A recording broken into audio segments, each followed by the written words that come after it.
This is the future. What's up, everybody? Welcome to the New York Experience. As always, I'm your host, Shawn Black. It's not going to change. And this week, we have a gentleman. Not only is he a producer, not only is he a director, but he's an amazing singer. But I'm talking about none other than Mr. J.D. Wesley.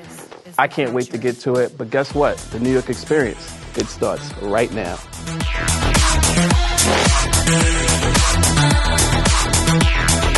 Revolution. Today's guest, I'm not even going to waste any time. This man is an actor, he is a producer, he's a director, but most importantly, he's an amazing singer. Ladies and gentlemen, Mr. J.D. Wesley. What's up, man? Hang in there, man. I'm so glad that you were able to join us, man. It has been a little bit of a road to get you here, man. The first thing I want to do is I want to say thank you for being on the show. You're welcome. Thank you. But there was a little bit of problem to get you out here last time. Yes. I know it's a bit of a sensitive subject. I mean, do you want to elaborate? You want to talk about it? Yeah, it was a very crazy situation. I had a great day that Sunday before, and it was a long day. It was a very, very long, drawn-out day. So I didn't really end my day until like 2 or 3 o'clock in the morning the next day. Right.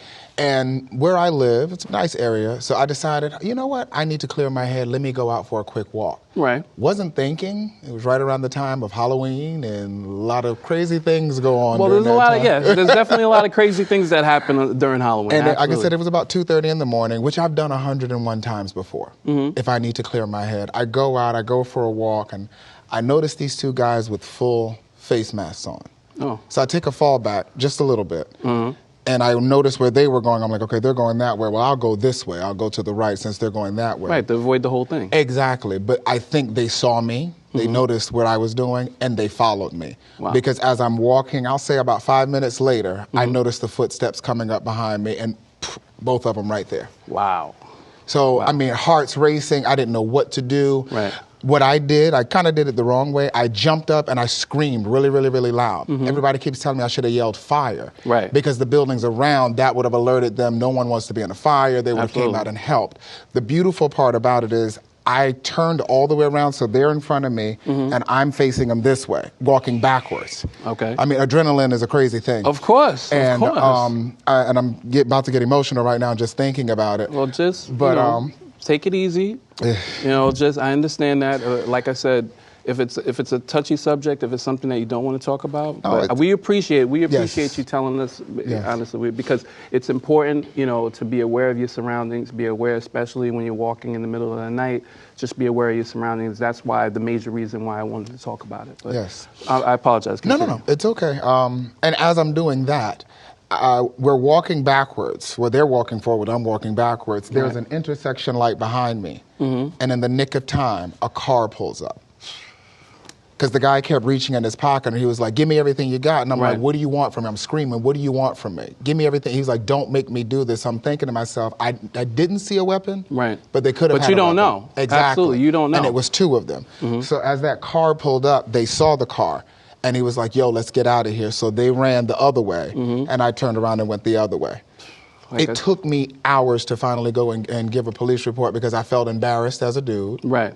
To even be caught up in a situation like that. There's no need to feel embarrassed. True. Listen, I'm pretty sure, we've all been in situations like that. And if you haven't, thank God, because it can be very strenuous. And it's very important to, like I said again, I can't stress this enough to always mind your surroundings because a situation like this, that happened to the gentleman, could have happened to anybody, so it's very important to mind your surroundings. Just got to be aware, that's all. Got to be aware. And don't go out at 2:30 in the morning. That's not a good idea. Don't. I don't care where you are.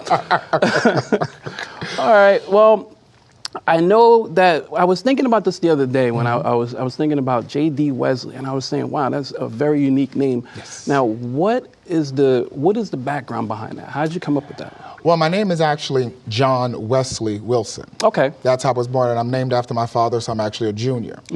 And when I was thinking of names, because John Wilson, I don't know if anyone's ever Googled the name John Wilson. As a matter of fact, John Wesley Wilson, it's a very common name in this area. You're talking hundreds of thousands of people with the exact same name. Okay. So I was like, how do I make it different? I was like, okay, I got my grandfather, my dad's dad, his name is David.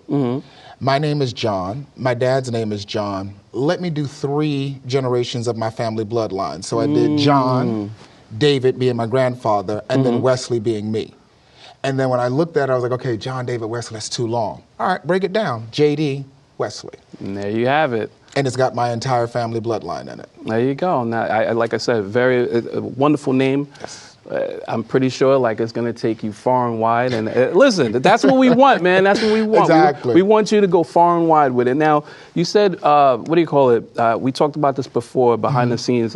So you did music, stage. Now you have the experience in both. You want to? Yes. What is that about? Like, so you do the. So you're doing music. Is that like your main thing? Yes. Or, okay. So the music is where I started. I started singing when I was about 4 years old. And I've been doing that my entire life. That's all I really know. My father's a pastor back home. I directed the choirs at his church. I've directed many choirs at different churches throughout the years. Oh, so this goes back to the church. This is going back to the church. You're talking like some years. okay, it's going back to the church. Okay, we're taking it back. Hey, listen, it's important. Exactly. So as I went through high school, I started with theater, and a lot of people like to, negate the fact of that experience, but sometimes that theater experience opens up a door for something later in life. Exactly, and it's very important. So exactly. And then throughout high school, college, theater, I've done so many different productions since I've been here in Jersey. Oh, we didn't even say that. I'm originally from South Carolina. Well, we were going to get to that. Exactly. We were going to definitely get to that. But since I've been in Jersey, I've done a number of different productions, and it just kept working itself. And as you network, people are like, well, why won't you take this further? Why won't you take this all the way to TV? And I'm like, well, how do I do that? Well, that was actually one of the questions I was going to ask you. Exactly. How did you, is this the transition, how you got into it? That is correct. That's, I don't know if I should state their names exactly, but Derek Luke. Well, you can give the names. We exactly. We want the names. That's what we want all of it. We want all the names, man. Derek Luke, the actor from Anton Fisher and a whole host of other different movies. Okay. His brother, Maurice Luke, they're from Jersey City.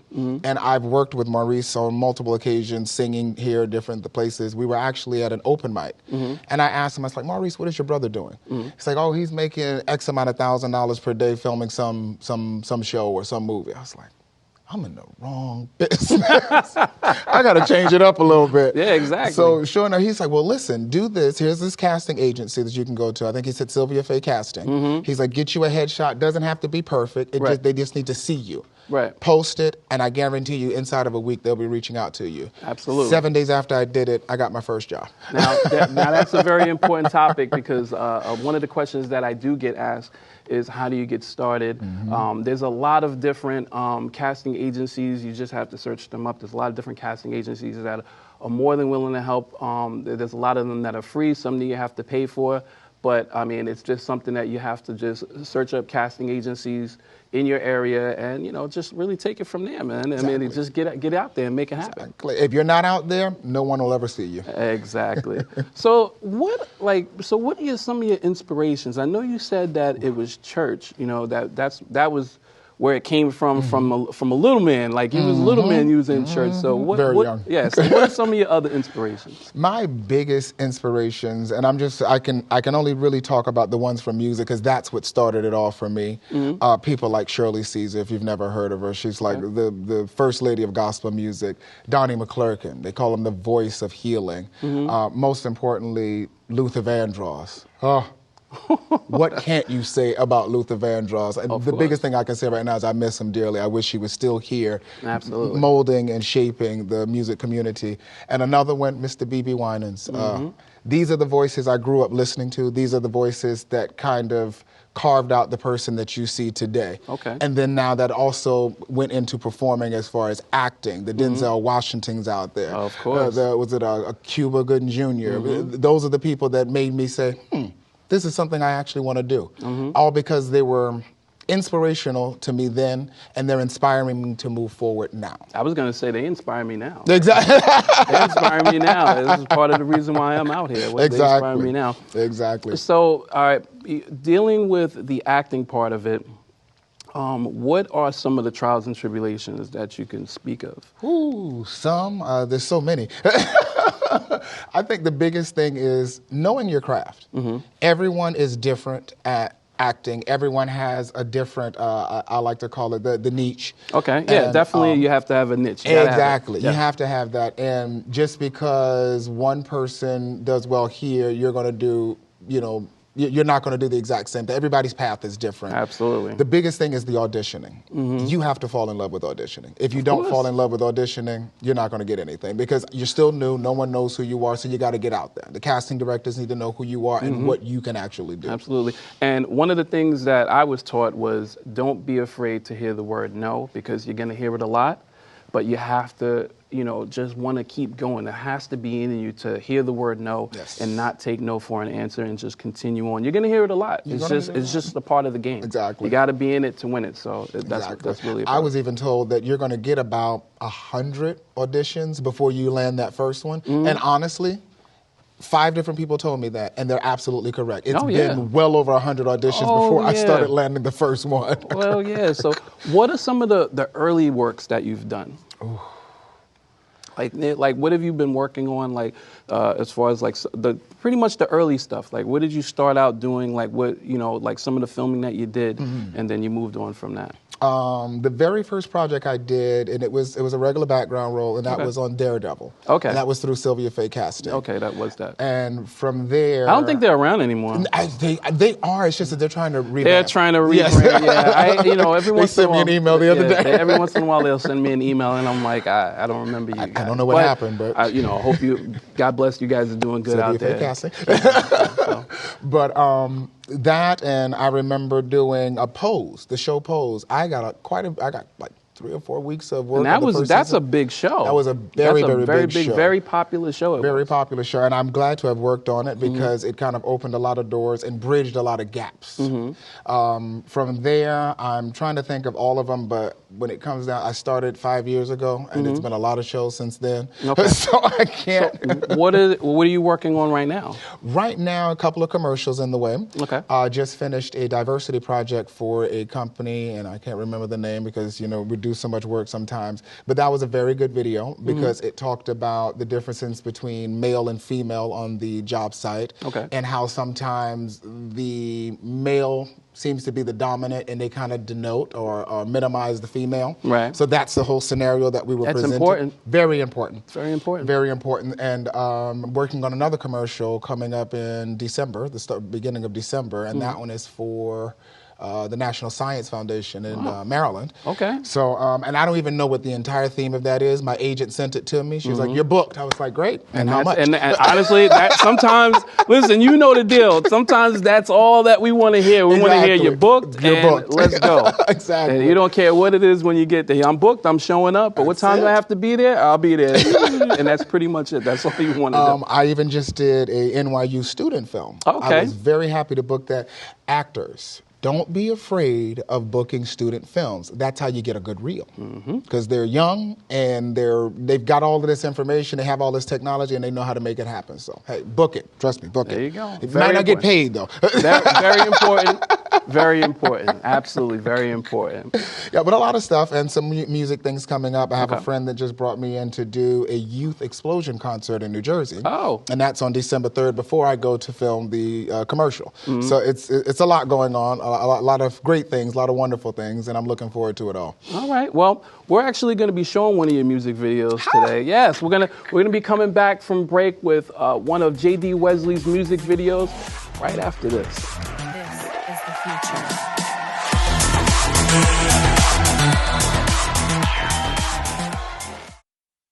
There are 16 million children struggling with hunger in America. That's 1 in 5 daughters, sons, neighbors, and classmates who don't know where their next meal is coming from. Yet billions of pounds of good food go to waste every year. It's time we do something about it. Feeding America is a nationwide network of food banks that helps provide meals to millions of kids and families in need. Visit feedingamerica.org to help them feed even more. Together, we can solve hunger. Together, we're feeding America.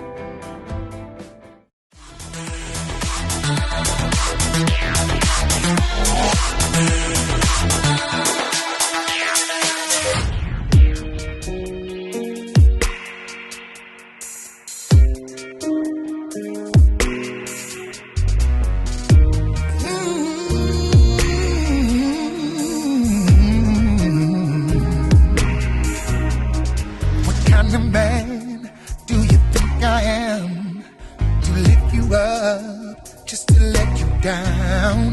Give you my life, certifiably. Make a house a home, raise a family. But times are strange and something's wrong. But have no fear, keep holding on. Uncertain times have come to be. Stand strong and believe. I know you've been abused,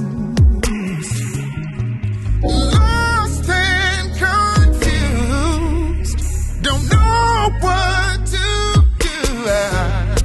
Don't be afraid, don't walk away. The bell tolls for you. May not make a sound when it comes around, but you know what to do. People feeling bad, just look around. Seems like every day we're losing ground. Pain and strife, suffering, no appetite, no empathy. So many lost, so many need. How about we trade those we don't see? Children die in the streets. Stand tall and believe. Oh, I know you've been abused. You've been lost and confused. Don't know what to do. Don't be afraid. Don't walk away. The bell tolls for you. May not make a sound when it comes around, but you know what to do. What's it gonna be? Pain and misery. Baby, don't be confused. When it comes around, it's going down, and the bell tolls for you. Wow, that was an amazing video. I mean, that was one of the videos that I definitely wanted to make sure that we were able to show on the show. Mm-hmm. I mean, now tell me the title of it and tell me a little bit about it, because I want you to tell it. I want you to tell it. Not a problem. The name of the song is The Bell Tolls for You. And the biggest component of the song is talking about what we're facing right now in society. Right. There's so much racial divide. There's so much talk of this, that, and the third. And I love how people talk about love, but yet they exude hate. I love how people talk about acceptance, but in one area, and then in the other area, they shut it down. And that's why we're talking about the bell tolls for you. That bell can toll at any moment in time. That is true. And it can be ringing all for you. So when the concept came to me, it was a big song. I don't like big ballads, although I've been singing them for years.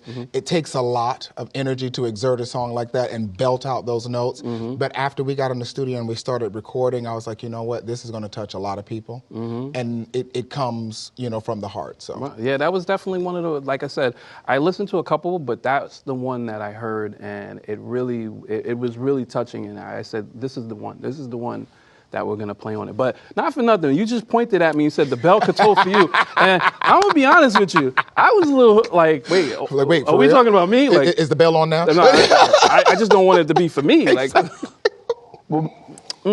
Oh my goodness. This is some good water. It's some really good water. Did you put something extra in it? I didn't put anything extra in it. Unfortunately, they will not allow me to put anything extra in the cups because we are on the air. Exactly. That's something that you have to save for later. Exactly. Now, give us some of the breakdowns of what it's like to film a music video. Ooh, grueling, especially if you don't really have the budget that you want to have and the staff that you need for something like that. Right.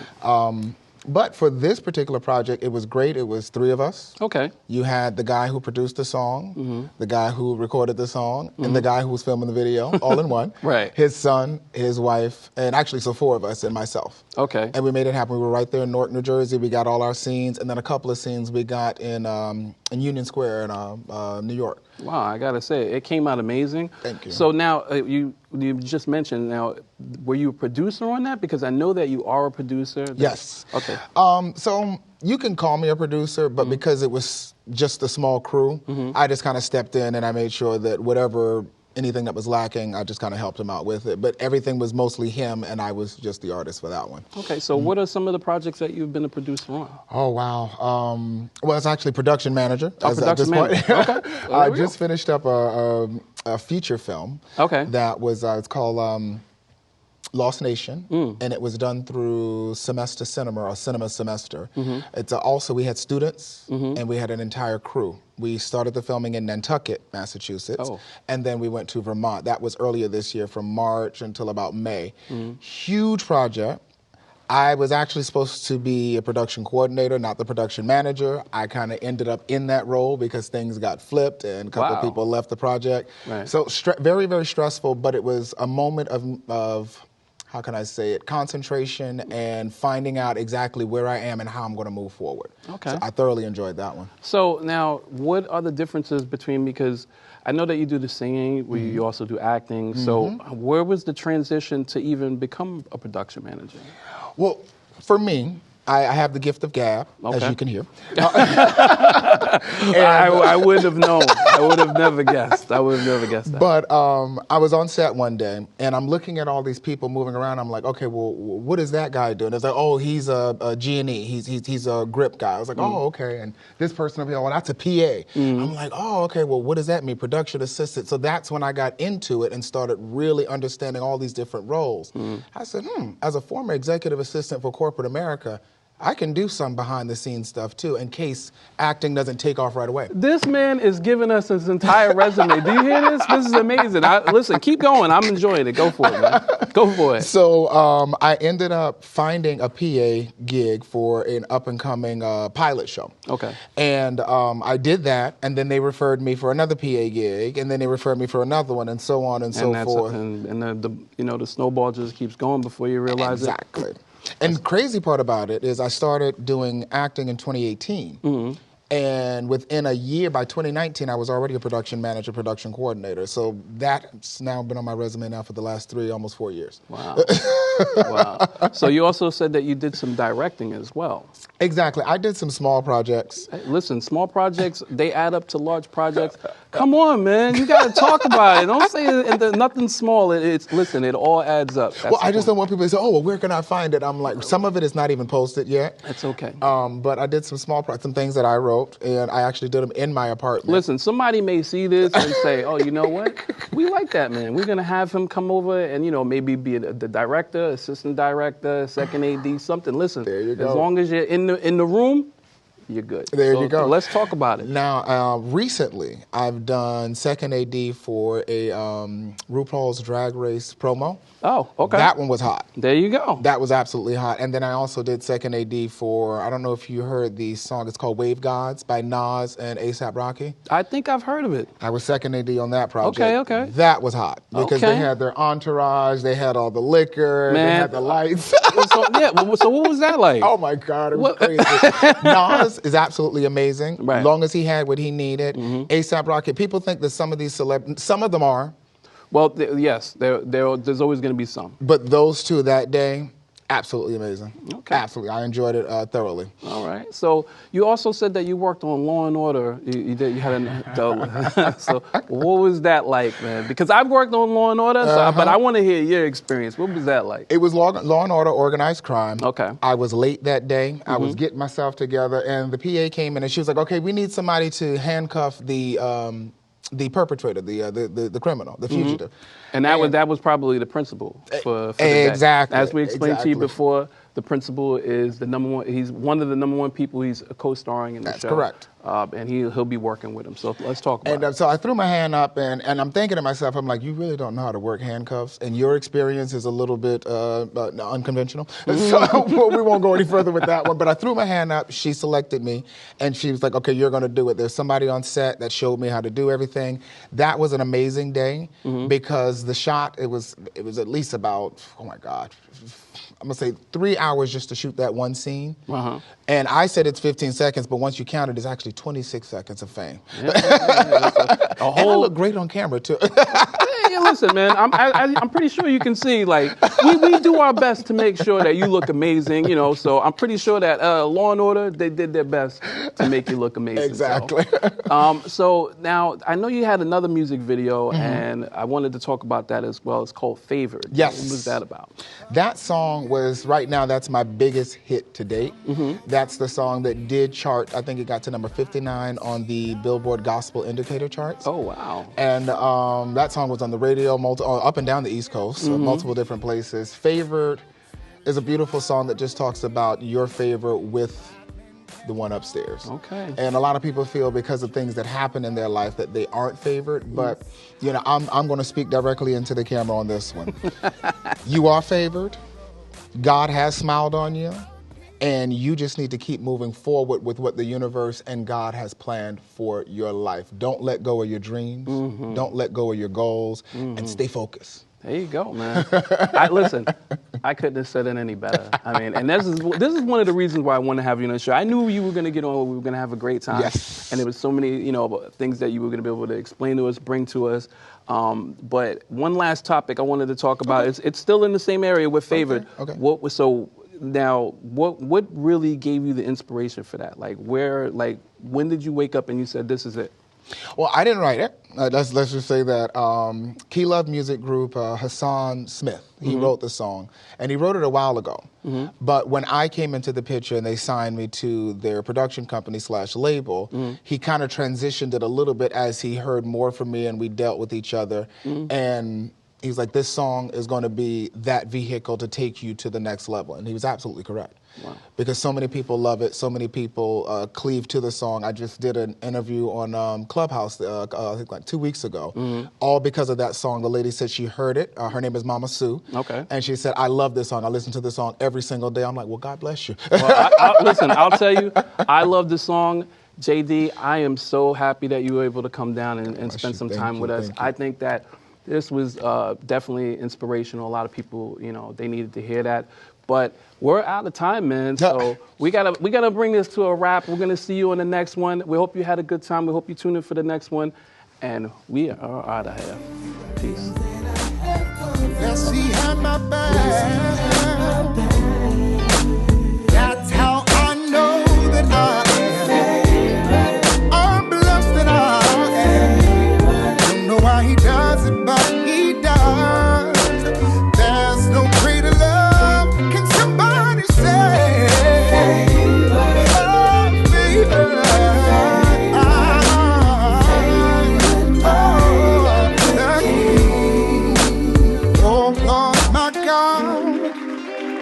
It's no secret you love me. You've done wonders to show me in my life. I'll praise your name from now on to forever. No one else loves me better than you.